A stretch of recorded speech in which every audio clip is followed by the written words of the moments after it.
Bismillahirrahmanirrahim. Allahumma salli ala Sayyidina Muhammad wa ala ali Sayyidina Muhammad. Assalamualaikum warahmatullahi wabarakatuh.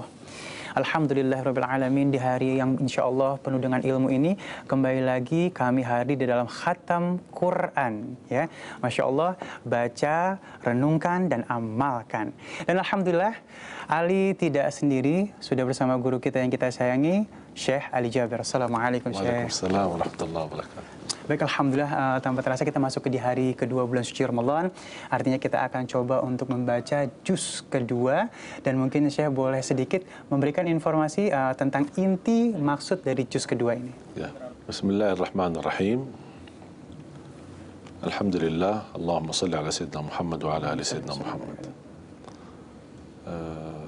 Ada sebuah kata memahami suratul Baqarah secara keseluruhan, itu memahami separuh daripada agama. Ini menurut saya Al-Baqarah itu memiliki isi yang sangat luar biasa manfaat. Sebagaimana Allah SWT menceritakan banyak kisah-kisah, banyak belajaran, terutama juga di juz yang kedua, masalah lebih banyak fokusnya kepada hukum-hukum wanita. Ya, wanita, kemudian masalah ibadahnya, masalah ketakwaannya, masalah iddah, masalah talak, masalah ibu yang menyusui anak, kemudian masalah iddah wafat kalau suaminya meninggal, kemudian bagaimana Allah SWT memerintahkan bermulia akhlak laki-laki terhadap sang istri. Wa'ashiruhunna bil ma'ruf, kemudian bermuasyarah dalam ma'ruf, atau pisah pun dengan ma'ruf. Jadi Islam tidak melarang kalau kejadian tidak ada kecocokan antara suami istri. Islam meluangkan atau memberikan solusi adalah cerai. Jadi cerai ini bukan sesuatu yang istilahnya tidak boleh atau ada sebuah kata dibenci oleh Allah Subhanahu wa taala, karena ini dasarnya tidak sahih. Ya, jadi justru ini solusi, cuma solusi yang paling terakhir. Kalau kita sudah berusaha memperbaiki, berusaha mencari solusi, ternyata tidak ada dan tidak bisa mendapatkan kesempatan untuk kembali lagi dengan rumah tangga yang sakinah mawaddah rahmah, maka Islam memberikan cara adalah cerai. Tapi cerai pun bil ma'ruf, dengan cara yang baik. Wala tansawul fadla bainakum. Sampai di dalam juz kedua ini menceritakan jangan kalian saling melupakan kebaikan di antara kalian selama ini. Kalau masalah kekurangan, pasti kita semua tidak akan terlepas dari kekurangan. Tapi Allah ingatkan jangan lupa kebaikan yang terjadi di antara kalian berdua.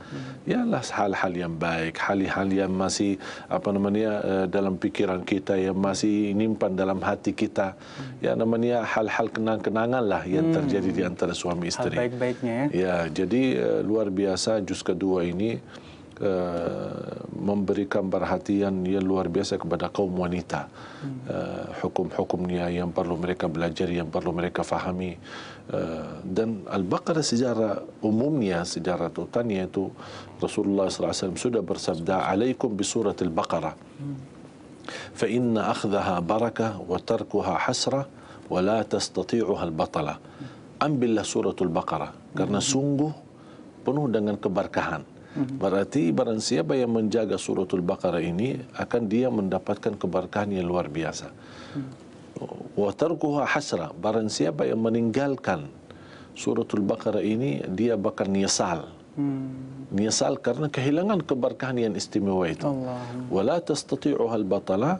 Salah satu rahasia dan kekuatan dari suratul Baqarah di juz pertama, juz kedua dan seterusnya adalah tukang sihir, syaitan, jin, godaan pun tidak mampu melawan suratul Baqarah.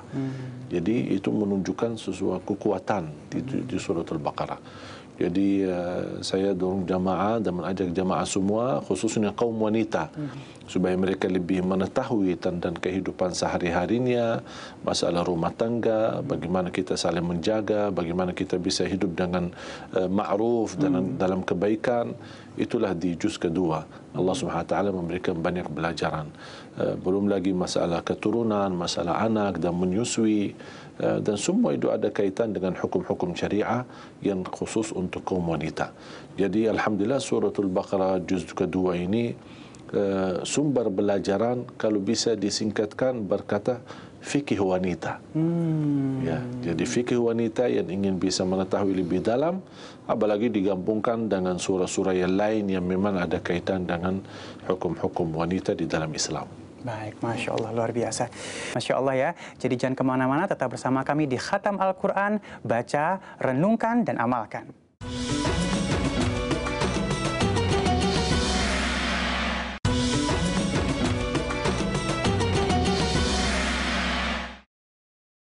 Kembali lagi di Khatam Al-Quran, baca, renungkan, dan amalkan. Kita akan bertanya dulu kepada Syekh Ali Jabir nih ya, sejarah tentang Al-Quran dan disusun menjadi sebuah mushaf, Syekh. Memang pertama semenjak turunnya Al-Quran, Rasulullah SAW karena tidak mampu menulis, menulis ayat-ayat Al-Quran, makanya ada beberapa sahabat yang terpilih menjadi aminus sir. Aminus sir sebagai orang yang menjaga rahasia. Ya, tugas mereka menjaga rahasia, dan apa yang disampaikan Rasulullah SAW mereka hanya tugas ini menulis. Termasuk di antaranya wahyu. Kadang-kadang misal ada turunnya ayat tentang orang munafik dan disertai dengan nama-nama orang munafik tersebut. Makanya mereka ini bertugasnya anak menulis. Tapi ini rahasia tidak boleh diceritakan ke orang lain kecuali yang diizinkan oleh Rasulullah SAW. Jadi menurut saya pertama terkumpul dan tertulis memang di zaman Rasulullah SAW. Dan kemudian sampai ke zaman Sayyidina Abu Bakar radhiyallahu anhu. Termasuk di zaman Sayyidina Abu Bakar memang dulu waktu tertulis zaman Rasulullah SAW Al-Quran itu di kulit unta, di kulit kambing, kemudian di daun-daun yang besar, di kertas-kertas yang, karena dulu tidak tersedia begitu banyak kertas-kertas untuk tertulis ayat-ayat Al-Quran. Makanya di zaman Sayyidina Abu Bakar karena kekhawatiran sesudah wafat Rasulullah SAW kehilangan Al-Quran. Walaupun sebagian besar sahabat radhiyallahu anhum menghafal Al-Quran, apalagi ketika terjadi perang Mu'tah, kemudian Hunain, dan kehilangan banyak sahabat-sahabat penghafal Al-Quran yang mati syahid di situ, muncullah kekhawatiran jangan sampai kehilangan Al-Quran di tengah umat. Makanya Sayyidina Abu Bakar meminta terkumpullah bekas-bekas tulisan ayat Al-Quran, kulit unta, kulit kambing, di mana-mana ini kertas-kertas, daun-daun, bahkan tulang-tulang, semua dikumpulkan supaya bisa menuliskan di dalam sebuah buku atau sebuah kitab. Walaupun cita-cita Sayyidina Abu Bakar tidak terwujud di saat itu, sampai berjalan waktu sampai datang Sayyidina Uthman bin Affan. Dia yang menuliskan Alkitab atau Al-Quran di dalam sebuah buku di antara dua jilid itu. Jilid yang kafar jilid itu yang disebutkan, makanya sering dikenal mushaf itu mushaf Uthman. Ya, karena Uthman radhiyallahu anhu menumbuhkan sejarah tersusun dan tertib. Tapi kalau petunjuknya memang dari Rasulullah SAW sebelumnya. Ketika turunnya ayat-ayat Al-Quran kan penulis wahyu oleh para sebagian sahabat yang sudah ditunjuk dan dipilih oleh Rasulullah SAW. Rasul menyuruh mereka tuliskan ayat ini sebelum ayat ini, tuliskan ayat surah ini sebelum surah ini, letakkan surah misal Al-Baqarah sebelum surah Ali Imran. Jadi susunan Al-Quran ini seperti yang kita lihat ini memang dari Rasulullah SAW. Karena ini itu wahyu dan tidak bisa kita rubah dengan tujuan. Walaupun sejarah turunnya wahyu itu tidak serata atau dalam susunan ayat yang kita lihat sekarang. Ya. Misal ayat pertama Iqra. Dan kita lihat di Quran kita kan Iqra di ujung sana kan, kenapa tidak di awal ya? Ini kan hikmah kita tidak tahu rahasianya, meletakkan ayat ini di mana, posisinya di mana, dan surah mana yang sebelum surah ini ayat yang sebelum ayat ini, termasuk Bismillah, meletakkan Bismillah sebelum surah ini. Ada salah satu surah misal tidak ada Bismillahirrahmanirrahimnya seperti surah At-Taubah. Ini semua memang petunjuk dan arahan dari Rasulullah sallallahu alaihi wasallam.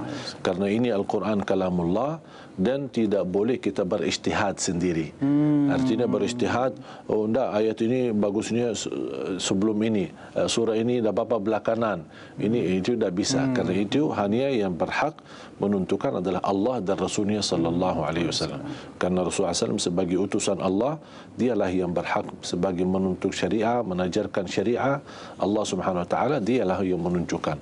Makanya dari dasar itu petunjuk dari Rasulullah SAW diikuti oleh para sahabat. Sampai datang Sayyidina Uthman menumbulkan sejarah tertulis dan tersusun menjadi mushaf yang kita kenal sekarang. Jadi tetap bersama kami di Khatam Al-Quran, baca, renungkan, dan amalkan.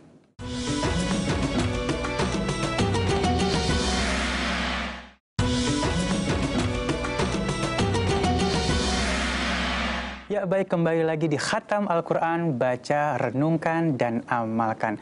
Baik, alhamdulillahirrahmanirrahim, Syekh, kita sudah melewati juz 2, dan mungkin sedikit Syekh bisa kasih penerangan buat jamaah di rumah, kira-kira inti dari juz 2 yang ingin kita soroti lebih dalam lagi yang di poin mana? Ya. Memang sebagaimana kita jelaskan, lebih banyak isi ayat-ayat yang terkait dengan fikih wanita. Allah Subhanahu wa taala juga menempatkan terkait puasa. Apalagi kita di bulan suci Ramadan, yang disebutkan ayatus siyam. Mulai dari ayat firman Allah Subhanahu wa taala 183 sampai 185 bahkan 86 dan seterusnya. mulai dari ya ayyuhalladzina amanu kutiba alaikumus siyamu kama kutiba alal ladzina min qablikum la'allakum tattaqun. Hai orang beriman, telah diwajibkan untuk berpuasa sebagaimana telah diwajibkan kepada umat-umat yang terdahulu. Ternyata menjalankan ibadah puasa bukan hanya khusus untuk umat Nabi Muhammad SAW, tapi umat-umat yang terdahulu juga ada kewajiban puasa, walaupun beda cara-cara berpuasa. Dan inti daripada puasa menantarkan kita menjadi la'allakum tattaqun, menjadi orang-orang yang bertakwa. Ayyaman ma'dudat, faman kana minkum maridan aw ala safarin fa'iddatu min ayyamin ukhar. Pertama turunnya kewajiban puasa adalah Ashura, sebelum puasa Ramadan. Pertama puasa wajib adalah puasa Ashura. Dan memang puasa Ashura tersendiri punya cerita bagaimana orang Yahudi sangat mengagungkan hari Ashura. Dan ketika Rasulullah SAW bertanya sama mereka, mengapa kalian begitu perhatian kepada Ashura? Kata mereka, ini hari Allah selamatkan Nabi Musa dari pasukan Fir'aun, dari kejahatan Fir'aun. Makanya kami puasa hari ini, merayakan hari ini untuk mensyukuri Allah Subhanahu wa taala. Rasulullah SAW berkata, nahnu ahaqqu bi Musa minkum. Kami lebih pantas memuliakan, kami lebih berhak mengagungkan Nabi Musa daripada kalian. Karena salah satu rukun iman kan percaya kepada seluruh Nabi dan Rasul. Billahi wa malaikati wa kutubihi wa rusulihi. Maka Rasulullah SAW mewajibkan untuk berpuasa hari Ashura sebelum datangnya puasa Ramadan. Ketika sudah turunnya kewajiban puasa Ramadan, akhirnya puasa Ashura bisa dibilang dinasakh, ya, karena ada istilah nasikh mansukh. Nasikh mansukh yang hukum yang jadi wajib dirubahkan menjadi sunnah dengan kewajiban puasa Ramadan. Makanya dihapuskan hukum wajibnya puasa Ashura menjadi sunnah, kemudian puasa Ramadan menjadi puasa wajib. Bahkan ketika turunnya pertama tahap puasa wajib Ramadan itu dengan tahap masih pilihan. Ya, tidak wajib harus tidak dilaksanakan, tapi ada pilihan. Faman kana minkum maridan wa ala safarin fa iddatu min ayyamin ukhra wa ala alladhina yutiqunahu fidyatun ta'amu miskin. Yang tidak berkenan puasa, tidak bisa berpuasa, dia boleh untuk mengganti, atau dia boleh diganti dengan it'am atau dengan fidyah, masih diberikan kebebasan. Wa antasumu ditutupi dengan ayat 184, wa antasumu khairul lakum. Berpuasalah itu lebih baik bagi kalian. Ya. Baru turun ayat yang menghapuskan hukum masih diberikan pilihan, puasa boleh, tidak puasa juga boleh. Turunnya ayat 185, syahrul Ramadan alladhi unzila fihi al-Quran hudan lin-nas wa bayyinatin minal huda wal furqan faman syahida minkum asy-syahr, barang siapa yang bertemu Ramadan falyasum. Di situ ada perintah, bukan dikasih pilihan, tawaran gitu. Ini sudah ada perintah. Falyasum, yang hanya diberikan kecuali daripada perintah yang wajib ini adalah orang-orang yang sedang sakit atau berjalanan jauh. Faman kana minkum maridan aw ala safarin fa iddatun min ayyamin ukhar yuridu Allahu bikumul yusr wa la yuridu bikumul usr. Kemudahan yang didapatkan oleh orang yang sakit dan orang-orang yang sedang musafir berjalanan jauh diberikan keringanan, tidak diwajibkan berpuasa, diganti hari lain atau diganti dengan fidyah sesuai yang sudah dijelaskan oleh ulama fikih, tergantung keadaan masing-masing. Di situ Allah SWT menjelaskan yuridullahu bikumul yusra. Ini semua syariat Islam, perintah-perintah Allah dan keringanan yang diberikan oleh Allah tujuannya untuk memberikan kemudahan supaya kita tidak merasa kesulitan untuk menjalani ibadah puasa Ramadan. Dan subhanallah, ketika selesai bahasan ayat Ramadan, ayat puasa, Allah Subhanahu wa taala tutupi dengan ayat 186 terkait dengan doa. Wa idza sa'alaka ibadi anni fa inni qarib ujibu da'watad da'i idza da'an.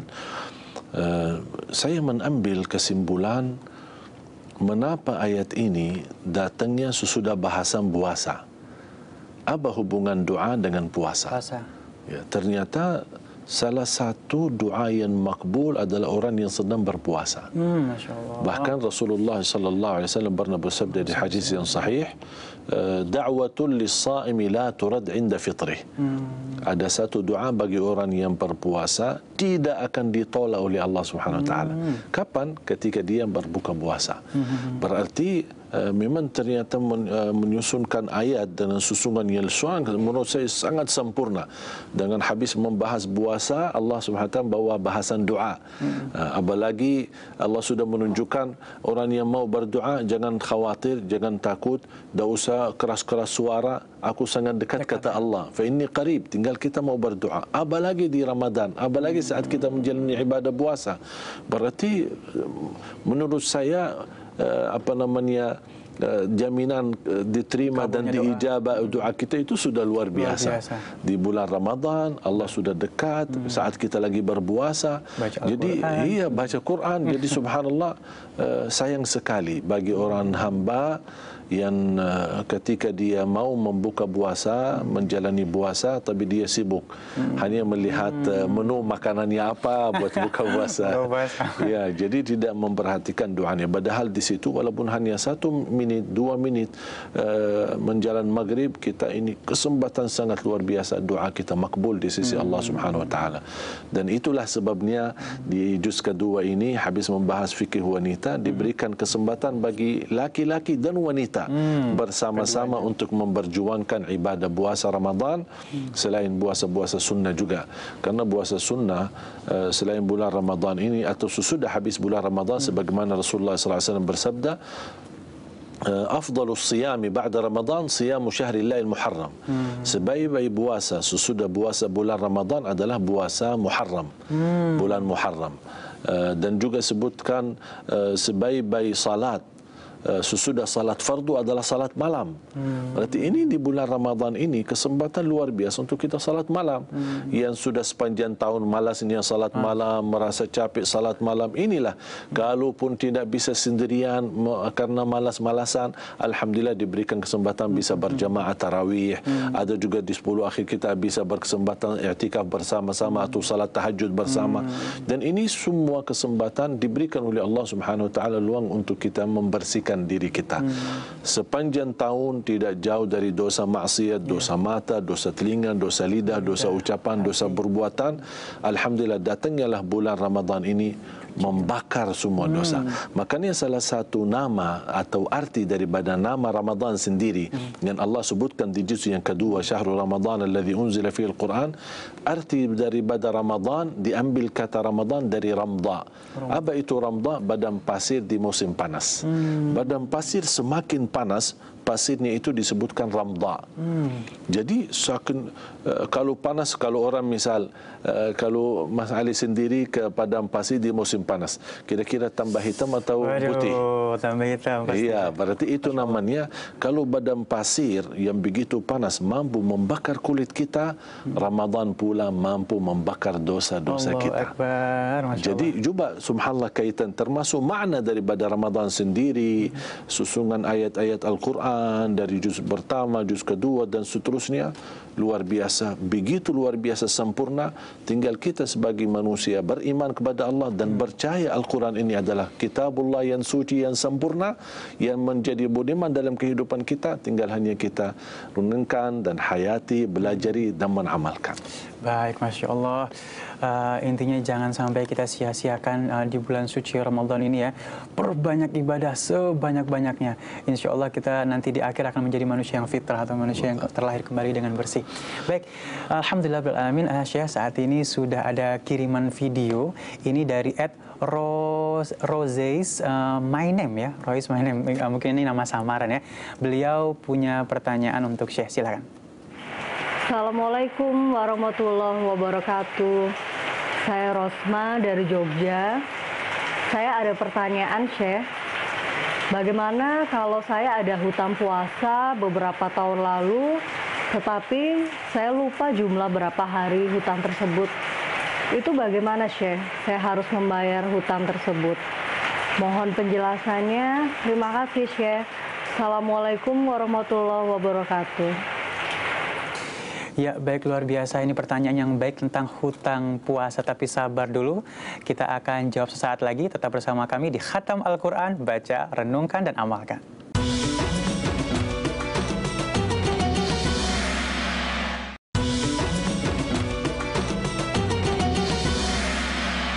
Kembali lagi di Khatam Al-Quran, baca, renungkan, dan amalkan. Baik, Syekh, tadi pertanyaan tentang membayar hutang puasa. Silakan, Syekh.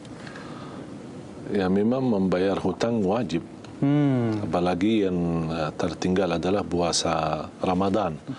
Apakah itu karena ada alasan maupun tidak ada alasan.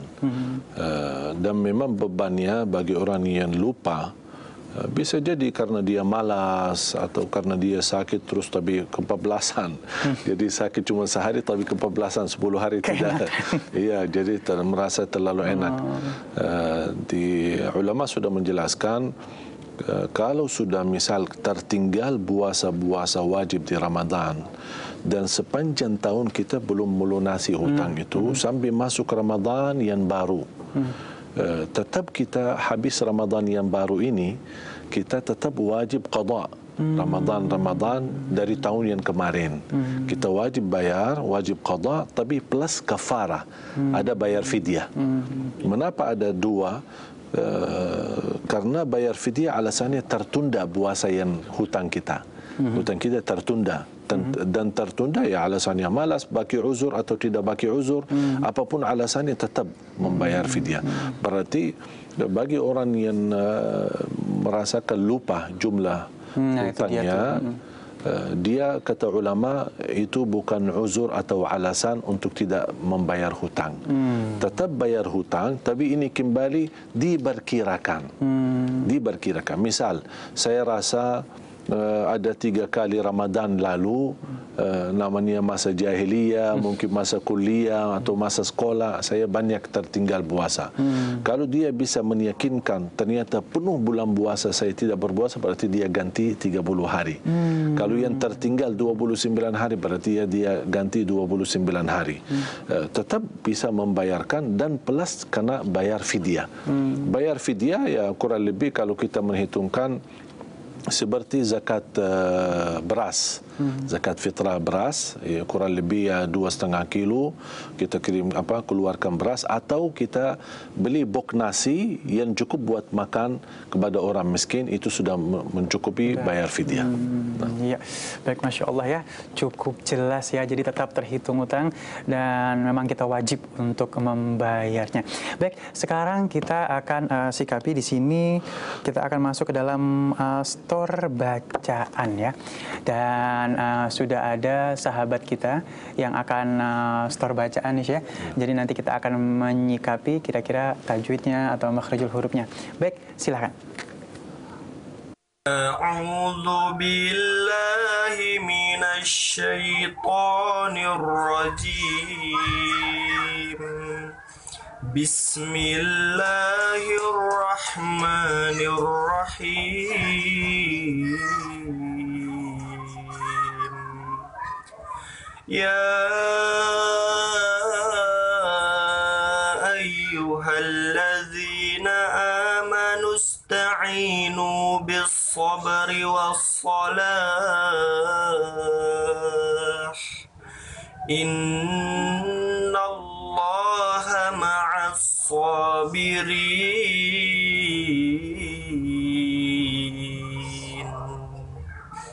Sadaqallahul azim. Masya Allah, Allahumma arhamna bil Quran. Baik, silahkan Syekh. Kira-kira apa yang ingin diperbaiki? Masya Allah suaranya bagus. Tapi saya lebih kalau boleh bisa berlatihan suara tapi suara sendiri. Artinya berusaha jangan belajar Al-Quran tapi meniru suara orang lain. Ini yang pertama. Kalau dia bisa latihan lagi dengan suara sendiri. Karena dia menurut saya sudah bagus. Tinggal hanya latihan dengan memiliki suara sendiri. Artinya harus dia menemukan dirinya. Yang kedua, memang ada sedikit pertama di huruf ra. Terlalu terlepas ya pepelasan huruf ra-nya ya. Bismillahirrahmanirrahim. Gitu. Jadi terlalu ini nampak sekali ya. Jadi Bismillahirrahmanirrahim. Tidak boleh Bismillahirrahmanirrahim. Agak lebih dipanjangkan. Ya, jadi ditekankan tapi tetap diberikan kesempurnaan huruf ra. Kemudian ketika dia baca ya ayyuhalladzina amanu ista'inu bis-sabri was-salah. Ketika mengucapkan huruf sad masih ada gerakan bibirnya. Ista'inu bis-sabri padahal bis-sabri. As bukan os. Ya. Enggak boleh dimajuin gitu ya. Ya. Kemudian was-salah dia mau berhenti di huruf ha ya. Ya ayyuhalladzina amanu ista'inu bis-sabri was-salah. Ya, tapi dia baca was-salah. Wassalah. Jadi seolah-olah nampaknya kayak huruf ha. Ya, karena dia ingin menekan huruf ha-nya supaya keluar jelas, malah larinya ke huruf ha.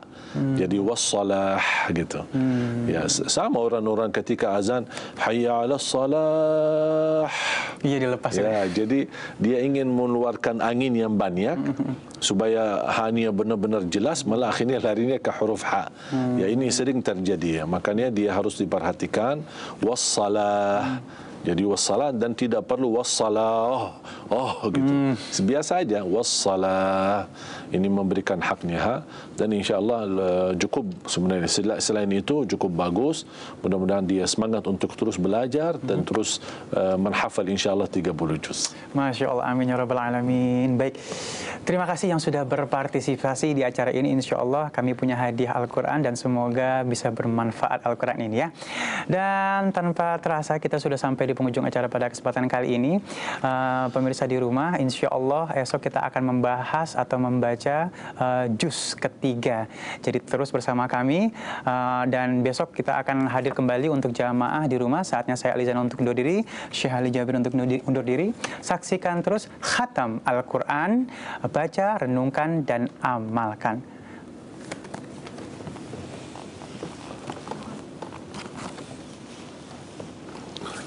Bismillahirrahmanirrahim. Alhamdulillahi Rabbil Alamin. حمد الشاكرين حمد الناعمين حمدا كثيرا طيبا مباركا فيه مباركا عليه كما يحب ربنا ويرضى اللهم صل على سيدنا محمد وعلى آل سيدنا محمد. Ya Allah ya Arhamar Rahimin, inilah tibanya bulan suci Ramadan. Ya Allah, kuatkanlah kami agar kami mampu menjadi ahli Ramadan yang mencintai bulan suci Ramadan, yang mendapatkan ampunan dosanya di bulan suci Ramadan. Ya Allah ya Dzal Jalal wal Ikram, bukakanlah bagi kami pintu taubat di bulan suci Ramadan. Inna Allah yuhibbut tawabin wa yuhibbul mutatahhirin. Ya Arhamar Rahimin, berilah kepada kami petunjuk agar kami mampu menhayati dan mengamalkan Al-Quran dan benar-benar mendapatkan hikmah istimewa daripada bulan puasa ya Rabbal Alamin, agar kita mendapatkan di Ramadan ini menjadi orang-orang yang istimewa dan mulia di sisi-Mu ya Rabbal Alamin.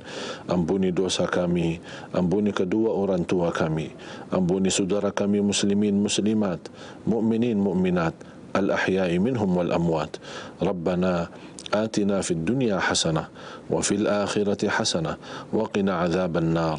وصلى الله على سيدنا ونبينا محمد وعلى آله وصحبه وبارك وسلم والحمد لله رب العالمين.